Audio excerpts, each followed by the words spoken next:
Sippers, welcome to this episode of the Tea With Me podcast with me, Shane Todd. Before we get started, let me plug two things. Number one, I'm doing the SSE Arena in Belfast on the November. It's a date in November. I think it's the 6th, but if it's any other date, don't let that be the reason that you don't go. Big Mike's looking it up. Appreciate that. We're heading towards a sellout with that, which is genuinely incredible. So thanks to everybody that's already got a ticket. If you want to go, you know, Ticketmaster, SSE Arena website. I mean, people say to me, 6th, legend. Genuine legend. The other thing I got to plug as well is Patreon. Patreon.com/teawithmepodcast, where you sign up, support the podcast, get yourself loads of extra content. You know, it's a bit like sometimes if you go to a slightly older cousin's house when you're a kid and he's like, here, I'm throwing out all these clothes, do you want them? And you think it's just going to be like a jumper, but you go home stacked. You know what I mean? Like absolutely stacked. That's what I mean, you don't get clothes. It's not like that at all. It's not like that at all. You get bonus podcasts, you get video stuff, all different things. Go check it out, patreon.com/teawithmepodcast. It's a guest episode today. My guest is none other than Mark Normand. Mark's just simply one of the funniest guys doing it at the minute, whether it's stand-up, sketches, when he's on podcasts, just a complete joke machine. I'm a big fan. Like, I'm weirdly a big fan of Mark Normand. You know, I just spend a lot of time watching him on YouTube through some... actually out of breath, which makes this way creepier. But yeah, I'm just a big fan. I did some gigs in the Stand in New York, which I kind of crowbar into every single podcast that I do with anyone from outside of Northern Ireland. But I did some gigs there, and Mark was on the bill. Got to watch a couple of his sets, and the guy's just a complete joke machine. Just very, very original comedian. And especially during COVID, like he was putting out a lot of sketches and stand-up spots in different places, doing stand-up to strangers, and I just think honestly this guy is just one of the funniest people out there at the minute. This is the Tea With Me episode with the absolutely brilliant Mark Normand. Mark, my first question I ask everybody that does the podcast is, are you a tea drinker? And if so, like what's the level of your tea drinking? I never touch the stuff. I look at tea the same way I look at the name Muhammad. I can't believe it's the number one. Tea. I like an iced tea. Don't get me wrong. I like an iced tea, you know, on a sunny day or at an outdoor patio. But hot tea, I don't know. It just hot tea ruins the good water, if you ask me. No offense. I know your whole country's built on it, but you said that like know. That phrase has that you said that like that phrase has been used a million times, and I just nodded along like, oh yeah, that well known phrase. A cup of tea ruins the hot water. I like it, Mark. Yeah. You and I did a gig. Well, the first time I became aware of Mark Normand was you opened for Bert Kreischer in Dublin. Oh yeah, and in my opinion, stole the show. It was really good. Me and my friend drove home. We were like, I like that guy. Then about a couple of months later, I was in London at the Soho Theatre, maybe looking to do some shows. And the guy that was showing us around said, Mark Normand's going to be here in a couple of months. And I said, he said Mark Normand. He said, Mark Normand's going to be here. I said, it's actually Mark Normand with a D. And the guy, no, it's not. And I was like, no, it genuinely is. And then he said, it isn't, to the point where I think if you had said it is Mark Normand, I think he would have corrected you. I think it's definitely not. Yeah, man, that gig, I was so looking forward to that gig. It was in June of 2020. And I remember COVID hit and I was like, yeah, COVID hit, but we'll be fine by June. Yeah. Let's keep that one on the books. I made a bunch of posters. I made flyers. I promoted the hell out of it. And then. Have you performed in the UK before? Like, have you done much over here? I have. I opened for Amy Schumer there once, Kreischer in Manchester, and a couple other places. I love it. Good crowds. You don't get offended. You actually care about the joke and the wording of it instead of just looking for a problematic point. And, big fan. And then I did some gigs in the Stand in New York just before COVID or like towards the end of the 2019. And you were on, and I was like, oh, it's class. Saw this guy in Dublin, fan of the podcast. We did the gig, and then I just need to get the subway home. I was staying in Times Square, and you and I walked out at exactly the same time of the gig, and I didn't know where I was going. I was like, maybe I could just ask. And I was like, Mark, I was on the show. I'm trying to get to Times Square. And you said, I know where to go. Follow me. And then we walked down to the subway. And then you happened to be also on the platform I was on. And I was like, one of us is going to have to jump in front of this train because you clearly think that I'm like following you here. And just to let you know that I'm not, I was very close to just pushing one of us in front of an oncoming train. But then it was fine. You realized you were on the wrong platform and you just went into the night. Yeah. Well, I wanted to make sure you got home there, Fatty. I don't want some limey coming over here and hating America. So I had to make sure you got home safe. In New York, you don't want to get Me Too'd out there in the subway. So yeah, glad you got home safe. And yeah, appreciate it. Yeah, it's fun to have the foreigners come in and do some comedy. Yeah, it was definitely like a big eye opener doing New York compared to some other places. New York was just the best, like out of the American cities that I've been for comedy, and it's about the material. I've had like Joe List you do the podcast with. He's been on this last week, and yeah, we were just chatting about how in a lot of places especially like LA, it's all about presentation. Well, a lot of it is about presentation and your outfit and that kind of thing. Whereas in New York, people are wearing garbage bags and just doing great gags. So I really liked it. I had a great time. I want to ask you a little bit about how you got into stand up, because I don't know anything about your kind of early comedy career. Listen to the podcast now and really enjoyed the special Out to Lunch and things like that. But how did you get started in stand up? Because when you get started stand up here, where I live in Northern Ireland, so you just say you do stand up and then you're just a comedian, and there's only about 14 of us, so it's a kind of easier ride. But how did it all start for you? First of all, that sounds way better. I mean, comedy in America is blown up with Netflix and YouTube. Everything's viral now. Fucking some Instagram queef is now more famous than Eddie Murphy. So I think the 14 people doing it, you guys are a close-knit group. You know everybody. You can hang out with everybody, and it's more underground and niche. That's what comedy's supposed to be. It's supposed to be kind of this punk rock thing where a bunch of people go down in a basement, talk about their dick for half an hour, and then get drunk. But it's become this crazy pop mainstream thing. But yeah, I got started. I was working at a Mexican restaurant in Louisiana, and I had nothing going on, no prospects, no goals. I was failing out of college.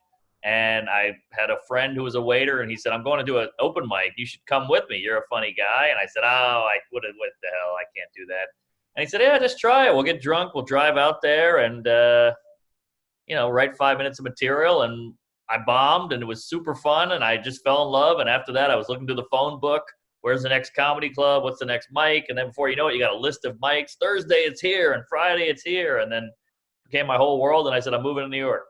Do you think if that guy hadn't have said to you, you literally would never have done stand-up? You were never thinking of it beforehand, or like close to it, or? I mean, I was kind of a theater kid when I was younger, and I loved comedy, and I could quote all the movies, and I watched SNL every week, and I knew Seinfeld and Chris Rock and all that. But like, I don't know. It was like being an astronaut. It was so far away from my shitty, dumb lifestyle that I couldn't even grasp the idea of doing it. So I used to go to open mics and just watch. And I would be like, I'll sign up, but I was too scared and I would walk away.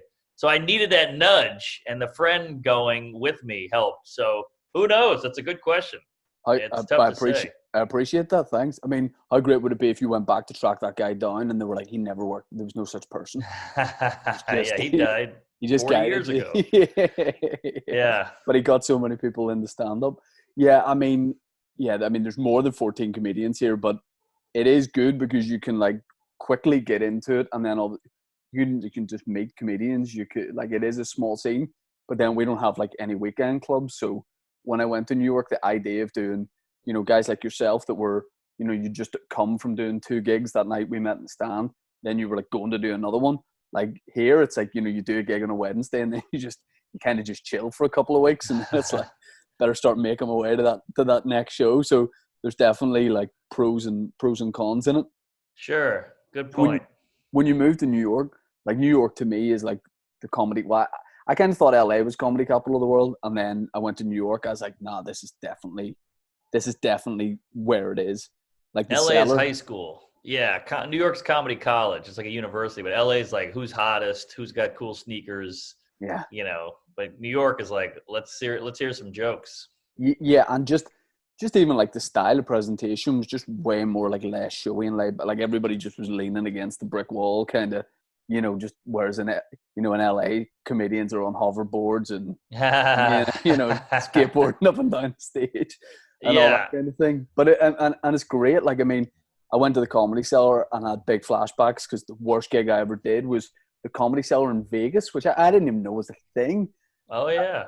I was on my honeymoon and I said to my wife, I was like, listen, if I can get a gig here in Vegas, can I go and do it? She's like, yeah, no problem. I went, did the Comedy Cellar, which I thought was just the Comedy Cellar. I was like, I've heard so many, everyone's come through here. Like, who knows who's going to be on the bill tonight? And I went and did it, wore shorts for the first time. I was just in holiday mode, and it was the lady who owns the cellar, who's like really like well known or whatever. Yeah. Yeah, she's like really old. She was there to watch. Esty was there, and Esty was like, I really like that you're just on holiday and you just, you're just addicted to comedy. And I was like, I'm going to get past tonight on my holiday in shorts. And it was just I just did the worst gig. I just was in no way prepared for it. I'd spent the day by the pool, and it was, so I booked to do an open spot at the early show. And I went up and I was like, Esty, I was like, that's not a representation of my stand-up. Is there any way I could just stay on and do the late show with a different set? And she was like, shh, somebody's on stage. Okay. I just had to leave. Sounds like her. Ruined the honeymoon, What was your lady like? What the hell are we doing here? I'm trying to get drunk by the pool in Vegas, and you want to do your dumb dick jokes at this club? What the hell's going on here?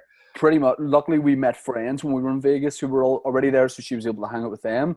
And then the best thing was when we were in San Diego, she took a migraine, and I got to go do the American Comedy Company or something like that. Yeah, good club beside the hotel, and it was great. Jeff Dye was on. Do you know? Oh yeah, he's handsome. Yeah, he's a good-looking guy. It was fun.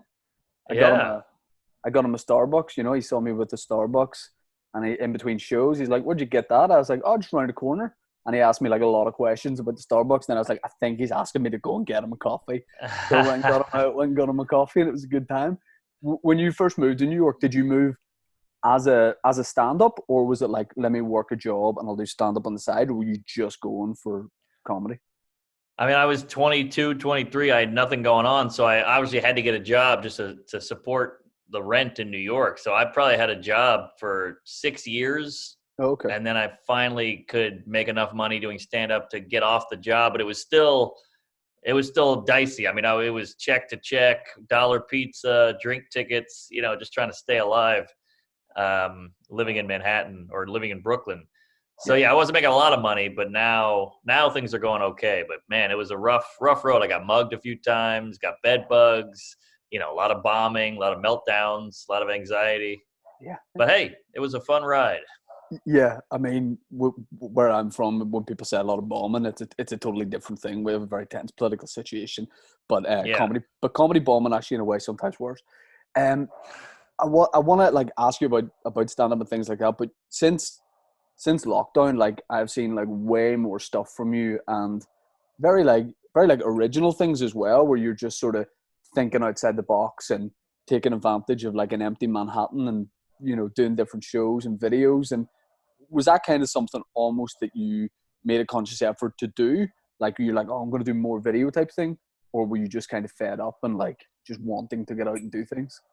Well, I mean, I was the 4 sets a night guy, and then it just went from 4 to 0, cold turkey. No, all the clubs are closed. You can't get out. So I still had that work ethic, that drive going. So I said, well, let's figure out, you got to adapt. So I said, let's put that into something. So let's make something fun. Oh, I've been doing sets in the park. Let's film that. Oh, I'm doing a set on a roof. Let's film that. I can run around Manhattan on my scooter and, swim in the Central Park pond. Let's film that. So I was just trying to stay relevant because I was really cooking for the first time in my career. Right when this thing hit, I was finally selling out. I did a couple Rogans. I met Seinfeld. I did some Tonight shows. I had a special coming out. So it was like all these great things were happening, and then it just got pulled from under me. So I wanted to keep that momentum. So I started making crazy content. Yeah, like this time last year, all that fast forward a year, you're doing shows in a park and in a phone I box, and know. you're doing this podcast. Right. It's all brutal. It's all shit. I'm fucked, but I think we're coming out of it. And I hope the world just pushes pause on our careers. And then when Yeah. the whole world opens up, I can just hit play again and go right back to it. Well, like the great thing about here is like the demand for tickets is almost like more than it was before all this. Right. Like people like way ahead of time or wanting to come and see shows, and it's like putting on extra shows, but then you just don't know when it's going to be. Like Yeah. yeah, like you said about putting stuff back at the start. You were like the UK shows. I was putting stuff back, being like, let's like be way over the top and put it back to like March this year. You know, now that feels like, well, that's just not going to happen. So I don't think I've scheduled anything until like October, November, and even then I'm like, you know, I don't know who's going to get to go, but or if we have to do Right. like 50% capacity, because that's the thing I loved about those New York comedy clubs. It was like basement venues, and everybody was like packed in. Whereas Yep. spread out and stuff might work in other places, but I don't know in New York. Like, what's the current sort of situation there with clubs? Well, New York is fucked more than most places. I don't know why, but we can't even go inside now. You can't even go inside a restaurant. You got to be sitting on the sidewalk. So they tried some sidewalk shows, but now it's freezing cold. Then you get the heater out, but it's only actually warm 2 inches away from the heater. So they've kind of cut it off. We do a couple roof shows, but there's a few tents that pull it off, but it's just not great. But you go to the South, Florida, Texas, they're wide open. Arizona. So a lot of us have been flying around Yeah. and doing that stuff, you know, just trying to pay the rent. Yeah, business. Yeah, it definitely seemed from an outside in point of view that like 2 days after COVID, that like places like Arizona and Texas were like, hey, let's just get things going again, Yeah. like straight away. Oh, yeah. They don't care. And then, I mean, look, I'm a cunt and I don't know anything about science, but California's been locked down for the whole time and now they're spiking. Yeah, Florida's been yeah. open the whole time, and I think they're spiking. But you kind of start to think, well, what's the difference? You know, you guys were locked down, we're open, we're both sick, but at least we're having fun sick. Do you think if every comedian moves out of New York eventually, you'll just wait it out and just be the guy, just be the comedian in New York? I don't know. I mean, that terrifies me because if all the comics move out, then a lot of the clubs will close because there won't be enough comics. So who the hell knows? I'm just praying to God the city bounces back. You know, there's all these theories about what's going to happen, and New York can't die. It's the greatest city in the world, blah, blah, blah. But like, Yeah. sure, I guess, but I hope they're right. Who They, knows? they probably said that about somewhere else a long time ago, and like no one lives in that place anymore. Yeah, they said that about Rome. Rome will be Yeah. fine. It's coming back. And then, you know, everybody's getting raped. Yeah, Rome isn't. Rome is okay. I don't know if you've been, but I got kicked out of a Hard Rock cafe in Rome, and that's what I take away from it. Ah, I'm like, there's culture and there's things to see, but at the Hard Rock, they're unclear about certain policies. yeah, I went to Rome and look, the Vatican's cool and all that, but like I had way more fun in the other towns in Italy. Yeah, yeah. With stand up, I mean, what I love most about your podcast, the podcast that you do with Joe, is you guys are very open about industry kind of chat. You know, talking about like the inner workings of the job and what's going on for you. And you put a special something I was really like into hearing about was you just put a special like out on YouTube, but explained that you'd sort of shopped it around, you've taken it to places, but maybe you got like a bit pissed off and just put it up. Yeah. It seems to me in Ireland, like watching it, where I'm like, how could you not get a major deal with a big streaming service when, like you say, before COVID, you're blowing up, like you know, going on Rogan, that kind of thing. It just feels like no brainer, and that's when I was in the stand watching other comedians, I'm like, why do 6 of these guys not have huge specials out right now, and why am I seeing specials from the same people Yeah. over and over again? You know, I thought the process, I guess, would be a lot easier. I thought it was like, do you want this? Yeah, okay, let's do it. Yeah, you'd think, but look, I get it. But I think A, there's way more comics now. B, we need diversity. C, I'm not famous. That guy, Joe List, isn't famous. All these people aren't famous. So Netflix is going, why would I book them? And people go, they're pretty funny. And they go, that's not enough. I need Yeah, views. I need people to watch. So I'll book Rob Schneider, yeah, and at least he's a known name, whereas you're not. You're like, yeah, but Rob Schneider sucks at stand-up. I know, but he's a name. So then you go, well, all right, so how about some integrity there, Netflix? And they go, integrity. We have Dave Chappelle, Jerry Seinfeld, Bill Burr, Chris Rock, and you're like, all right, you got me there. So they kind of covered their bases, but what do they get out of giving Joe List a special? They don't get much. They get to go, hey, look, we know about the young guys coming up, but that doesn't mean anything to them. They're still a business, so I get it. But on the flip side, I love that I put it on YouTube and it has over 5 million views, and I know that they are aware of that, and that makes me feel good. Yeah, absolutely. I mean, like those numbers are great. Like Sam Morrill or Morrill. I mean, he's doing I need to figure that out very quickly, whether it's Morrill or Morrill, because he's doing the podcast like next week. Also, I really fucked up with him because I sent out an Instagram to also, like, I was asking like a couple of comedians come to the podcast. I was like, I'll go down the Instagram DM. I don't know these people, but I'll send a DM. And I mailed Chelsea Peretti, and then I emailed Sam straight after. But I forgot that I was no longer messaging Chelsea Peretti. So I messaged Sam and said, hey, Chelsea, get you on. A big long message, and he just wrote back Chelsea ? And I was like, I'm just going to have to be honest there. I was like, Sam, I fucked this up. Please don't do the podcast. I'm so sorry. Oh, come on. He'll do it. He's a prickly guy, but he's going to do it? He's going to do it. All right. I'll call him Chelsea the whole time. It'll be something between us. Yeah, just keep it as Peretti, not Handler. Yeah. Let's not be insulting. Yeah. I mean, the special's done so well, like over 5 million, which is incredible. And does that make you like think more about just straight away going down the independent route? Not even thinking about these people first?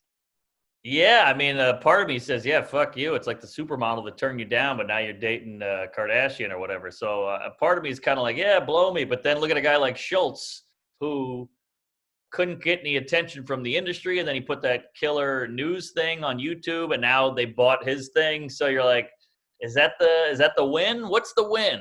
But yeah.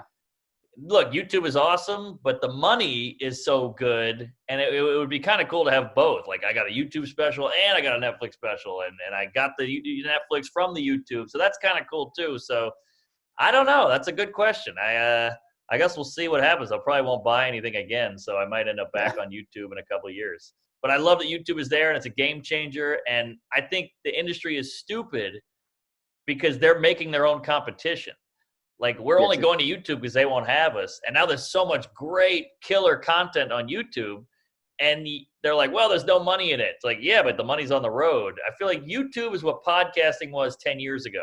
Yeah. 10 years ago, I told my agent, hey, I'm going to do this guy Segura's podcast. And he would go, what does that pay? And you're like, it doesn't pay anything, but a lot of people hear it. And he goes, fuck that. Go to Chuckles Hut in Ohio. And you're like, yeah, but this will be better. And they're like, no. And that's the same with YouTube.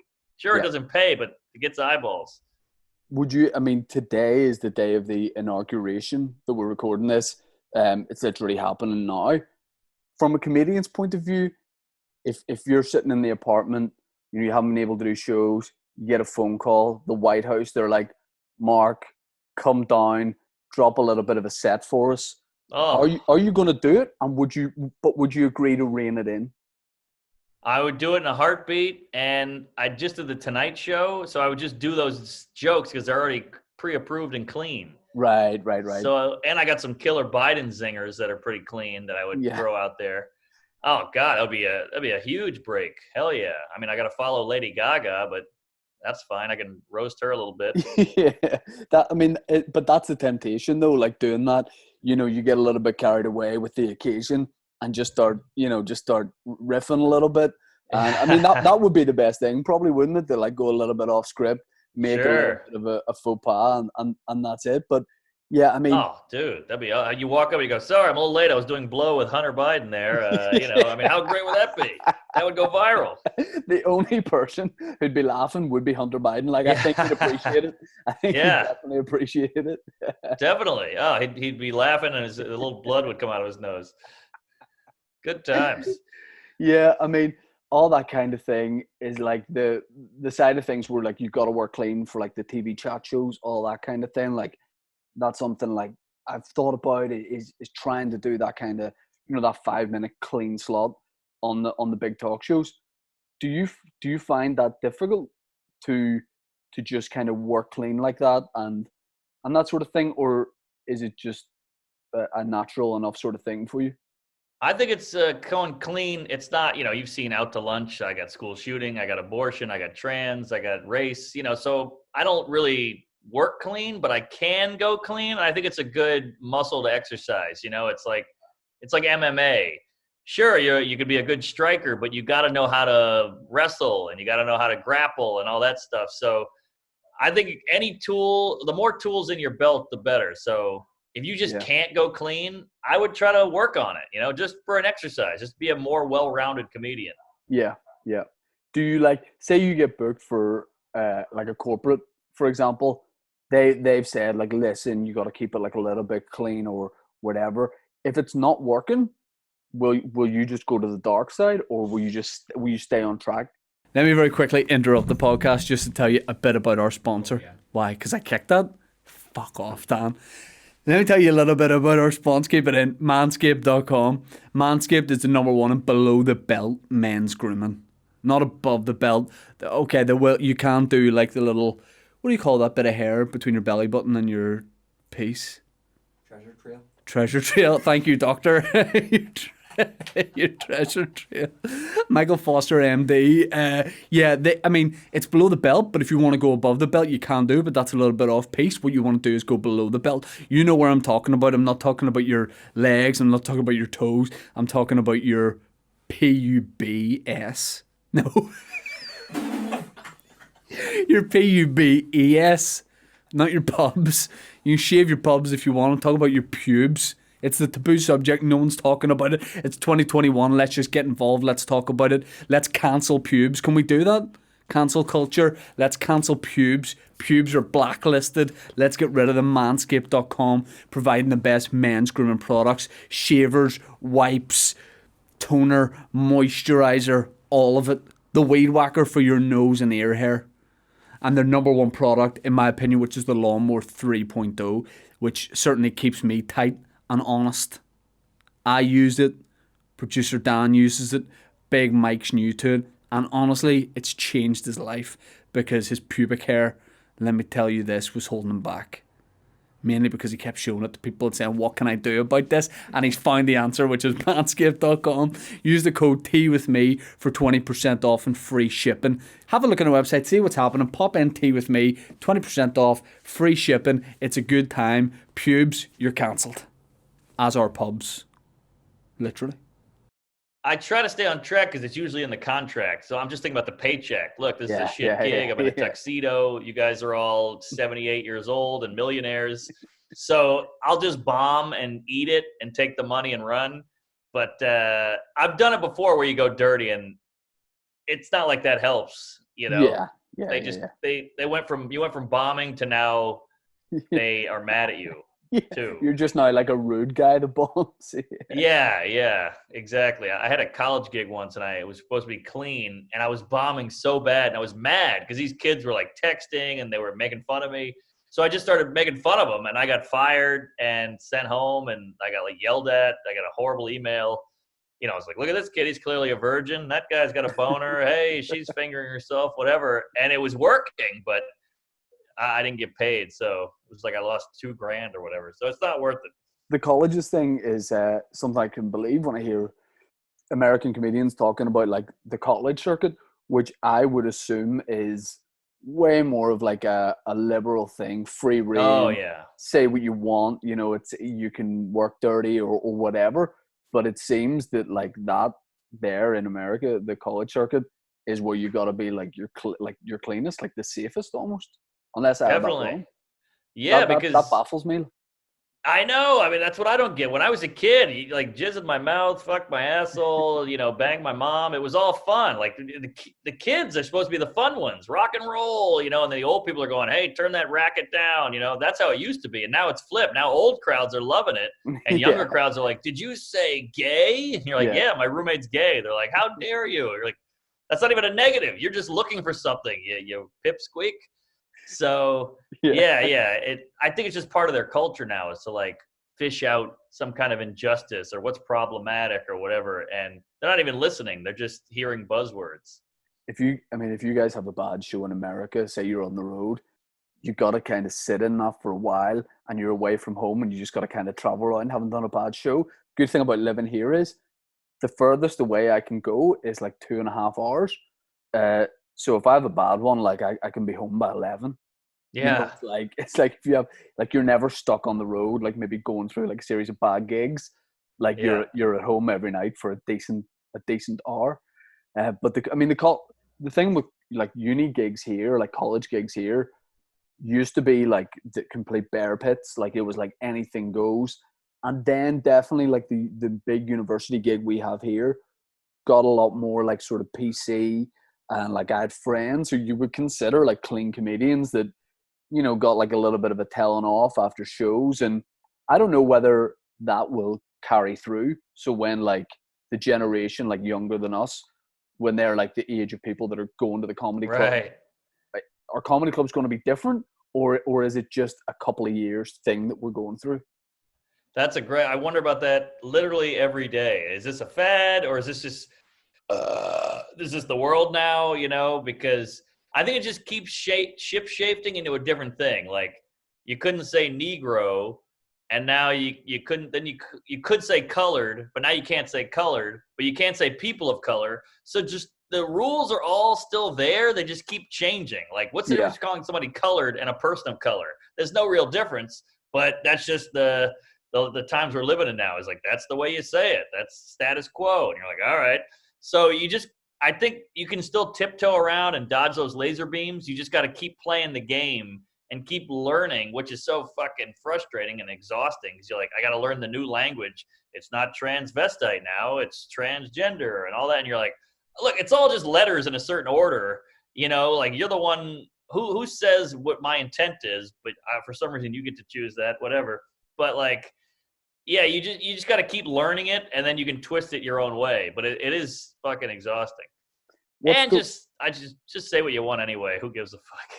What's the worst road experience you've had? Like, have you had a disaster? Like, because you guys, so what we go and do here is, even if you're like on tour or whatever, you just go do like a Thursday night gig somewhere. They're all one-off type things. Yeah. But where you guys do comedy clubs, you could be booked through like Thursday to Sunday. So is there ever a case of like you go to a club that maybe you've never been to before and it's so shit, but you've got to be there for like 4 shows, 2 a night? Like, that must be hard to get yourself up for that. Yeah, that's just part of the game. I mean, it's still a job. You're still there to entertain people. You're getting paid. So Thursday you show up and you're like, man, this town sucks. This club sucks. The crowd sucks. I'm bombing. The hotel stinks. And then you go, I got 2 more days. You get drunk, you do some drugs, you might meet a fat lady or whatever, and then you go home. It's not the end of the world, you know. And plus, you know, you go to a shitty hotel, you can kind of just trash the place and make the most of it, you know. Like, you become trashier in this trashy town. Then you go home and you turn back into the real normal you. So I think the road is a little romantic.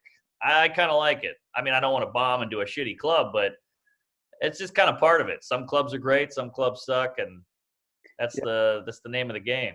And you kind of had I guess, probably a great moment for your career in a way on the road when you did a morning spot on like a TV news thing, where I guess part of being on the road there, which we wouldn't have here, is you go on local radio or TV like on the day of the show or the weekend of the show, and you kind of just did things in a very different way, where you just kind of just had fun with it and probably just maybe got bored of giving the same stock answers to questions. Like, you looking forward to the show, and you kind of just really had fun. And that clip, when that clip kind of came out, did that have a big, like, did you notice like a little bit of a boom when that happened?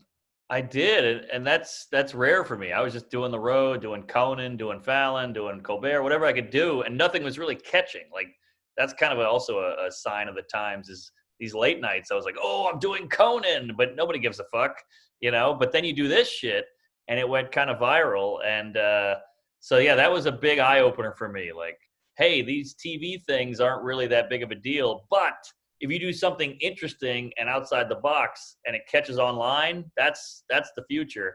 But yeah, it was the big credits to that lady. She really like rolled with the punches and never got upset and never cut me off and just let me be funny. And because I've done that before on 100 other ones, and the women were like, "Oh my god!" Blah, and it just ruined it. But she rolled with it, and that's really what saved it.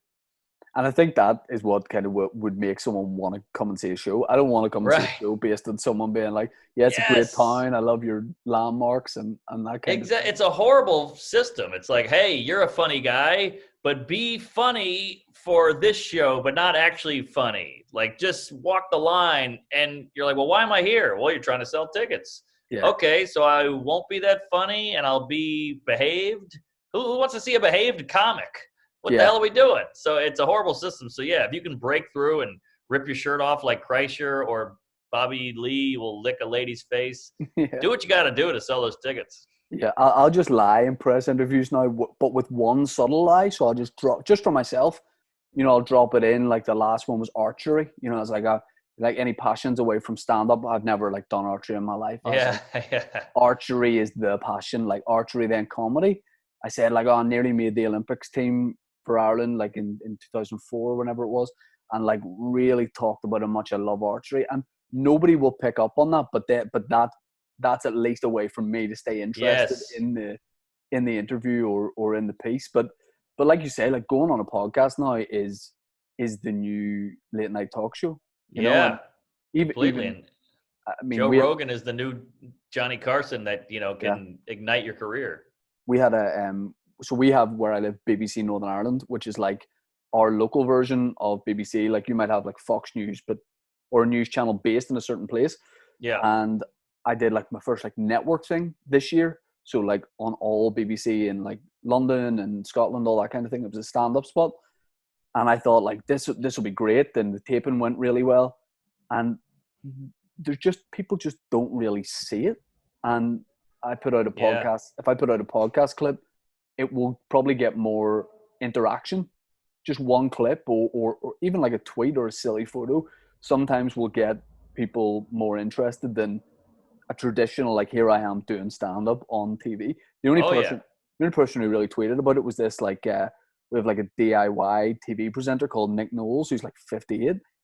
I've never met him in my life. He was the only guy who was like, hey, I love it. That's like, this is bizarre, I was like, come on. I was like, give him a follow on Twitter. He just never followed me back. He just wanted to tell me that, and that made it okay. But let me ask you, if, like, with lockdown and stuff and going down the like independent route, doing things more for yourself, are there any projects like a bit like left of field that you would really like to do, like maybe some sort of movie, or I don't know, even something slightly outside of comedy? Like, has this time changed you, like as a creative type person at all?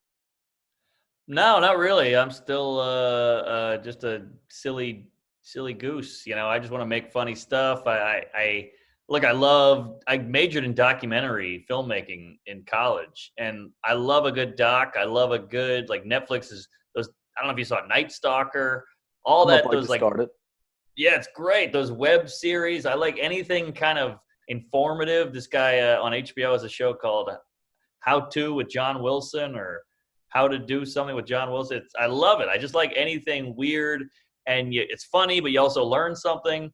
So I'm working on some stuff like that now. I can't tell you too much, but I'm sure it won't get picked up. But no, I'm working whatever on we shows. Whatever we say here, I don't think we'll make it to like international news. So like, you could drop anything here. You could drop. All right. Well, I'm working on a puppet show about America, and literally, I know it sounds silly, but I'm doing a puppet show because I'm so scared of, you watch Family Guy or The Simpsons, they can get away with so much. Oh, of course. So I'm doing with puppets and saying horrible things and doing, excellent, offensive jokes with puppets. That's one thing I'm working on. That's going pretty well, actually. And then I'm working on another thing about how people craft a joke, and I'm talking like Jim Gaffigan or Jimmy Carr or Hannibal, like bigger names, how they write a joke, and it's kind of a web series thing, and that's looking pretty good too. So we got some things in the pipeline, but we need the goddamn world to open up to sell anything. I think that crafting a joke, like I've been doing stand-up since I was like 18, and like we have a smaller scene here, probably in like New York years, I've maybe been doing it for like 7 or 8, but here it's like 14 years or whatever. Right. And I've always written the same way, and then at the start of COVID and lockdown. It's the first time I ever really took any sort of break from stand-up. And then when I went back to it, I'm now writing in a different way that I never have. But I didn't make an effort to like, oh, I need to change the way I write. It just happened. And I never thought I would change the way I wrote. I was always into like stories, you know, like actual stories that had happened. And now it's a little bit more, well, let me look into like what could have happened, you know, that kind of thing. Like what if this had happened? It's just shifted for me. And that I like most of my friends that do stand up haven't like written at all over lockdown because we have no gigs here. And I don't think I would have, but because I've now like found like a new formula that's maybe going to work for me, I'm writing more now than I ever have, just because, you know, I've like hit on this thing. So, yeah, that's great. I mean, maybe I'm like, I've written an hour, maybe I'll try it and none of it will work. And I was like, let me go back to the way I was writing before. Yeah, you know, but whatever's working for you at the moment. And that's a good sign that you could shift like that, because you never know what's going to happen. You never know.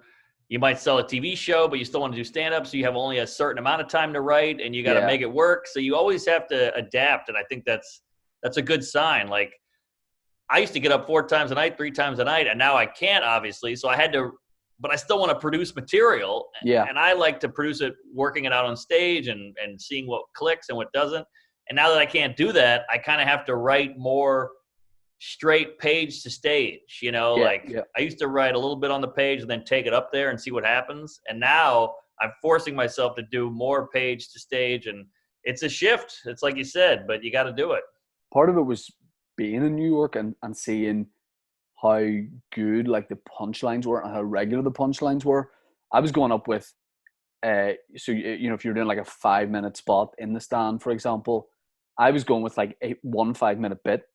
But then I was noticing that, like, because there's more punchlines here, because stand-up's a little bit different. If people weren't hooked in the first 30 seconds of the story, I wasn't getting them in at all. So in between sets there, I was like, let me do loads of shorter bits together, and it just worked way better. So I was like, you know, maybe for shorter sets that definitely works better than the one very long story. But see, like, that's a good sign also, that you just saw that and you're like, all right, I gotta tweak something. Something's not right. A lot of people just go, you don't like my shit, fuck you, you suck, you don't get me. But you actually absorbed it and changed it. And that's a good sign too. Yeah, but the first gig after lockdown, I will be saying that when my new technique doesn't work. I will, fuck you guys, you're shit crowd. Shit. Yeah, I think we all will. But you know, give it a few tries. And look, the audience is rusty too, so they're gonna be like. It's like when you don't jerk off for 6 months and then your dick touches a piece of felt and you go, you know, it's going to be like that too. Yeah. I mean, for New York, for travel and now and that kind of thing, international travel, do you just as a comedian have to like just take it as it comes at the minute? Like, can you make long-term plans and say, you know, let me go to Australia next year, that kind of thing? Or is it just, let's just get stand-up back? Yeah, let's just get stand-up back. I mean, I think I will do the international thing. Like I did the Melbourne Fest, did like the Bert Kreischer opening and a couple Louis C.K. gigs, a couple other gigs back in the day. So I love international stuff, but it is a bitch, just like how long the flights are and setting everything up and getting off the plane and not knowing what the fuck to do. Your phone doesn't work, blah, blah, blah. Yeah. So I do love it though. But what was that place in Dublin I did? The Vic? Vicar Street. Yeah, what a nice theater. What a venue that was. I fell in love with that place. I didn't want to leave. We did 2 shows there, and I didn't want to leave. I mean, then we got drunk in the green room. Then we hit that strip right there outside of Dublin. I remember getting drunk with everybody from the Temple show. Bar. Yeah, and then Bert Kreischer showed up with like 10 pizza boxes, and we all went to town. That was a great visit. The great thing about Vicar Street is I played Vicar Street once. So I'm in Northern Ireland, Belfast, our capital. Dublin, where that is like a 2-hour drive away. But I opened for a friend there, and the best thing about that, it just feels like somebody's like front room in their house. Yeah. The way it's set up, like it's so nice.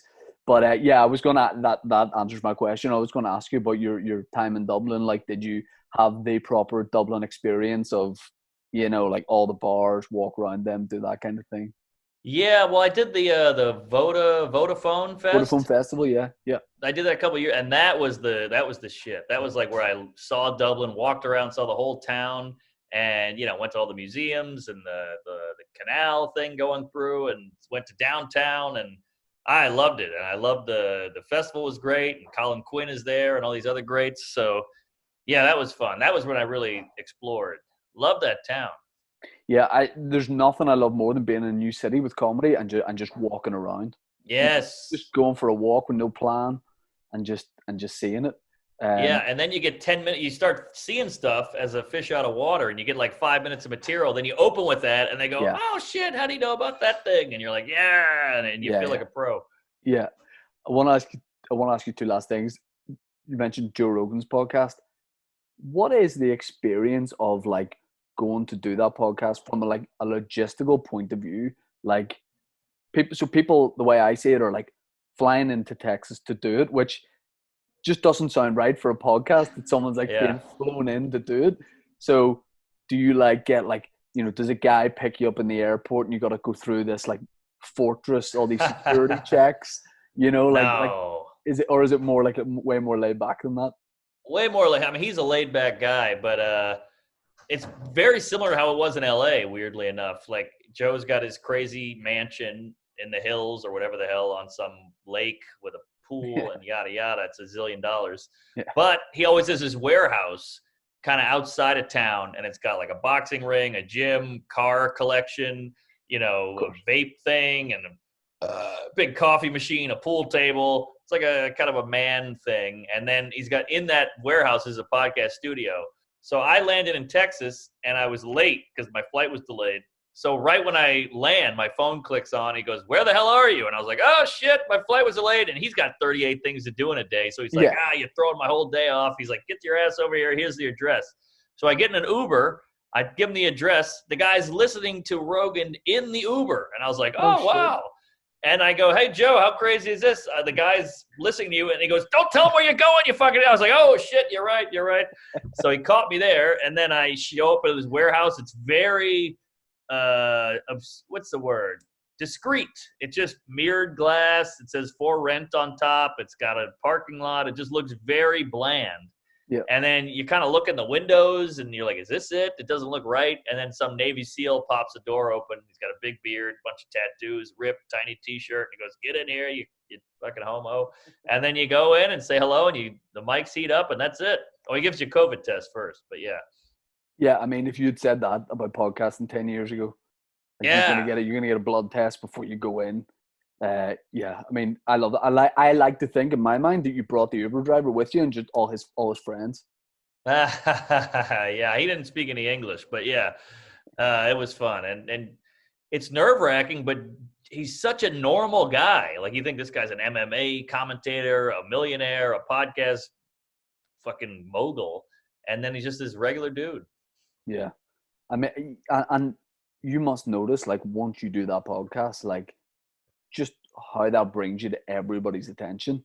Yeah, it's not what it used to be, but yeah, it's pretty crazy. Like, your analytics on the internet just go from here to whoop, and then like that. It's crazy. Yep.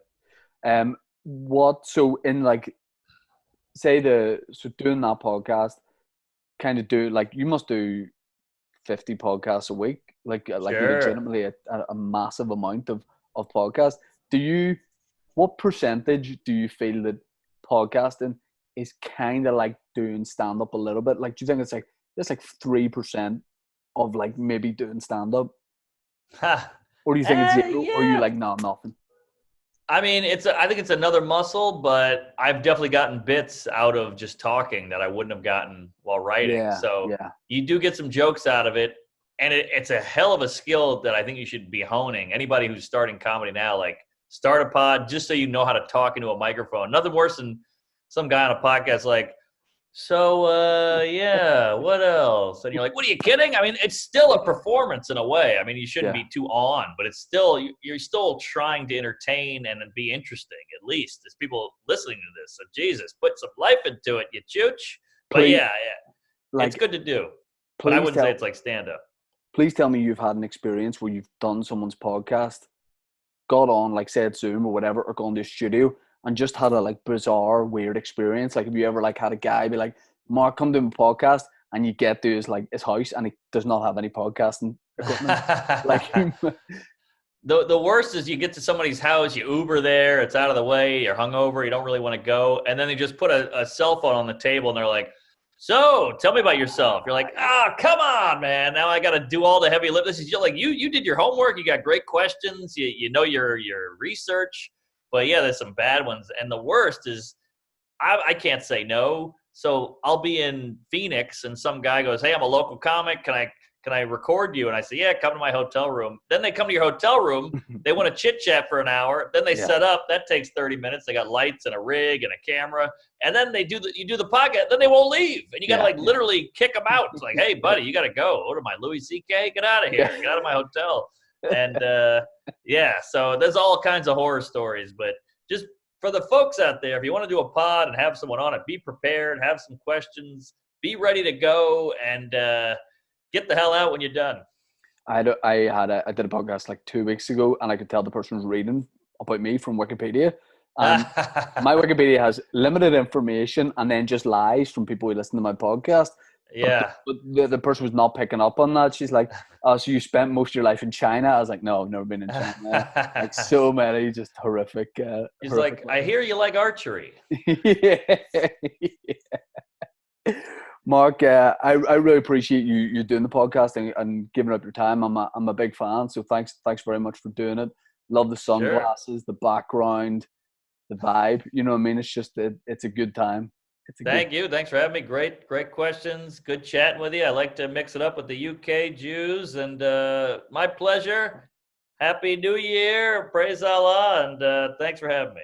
And when I hit end here, because you mentioned the guy in the hotel who wouldn't leave. When I hit end here, are we just doing a break? You want me to just break off? Because some people might end the Zoom, and then we'll have to say goodbye again. Yeah. That's fine. So Mark, I got to say, thanks very much for doing the podcast.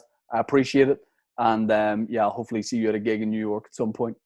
Yeah, sure. Thanks for having me. Thanks, man. Comedy.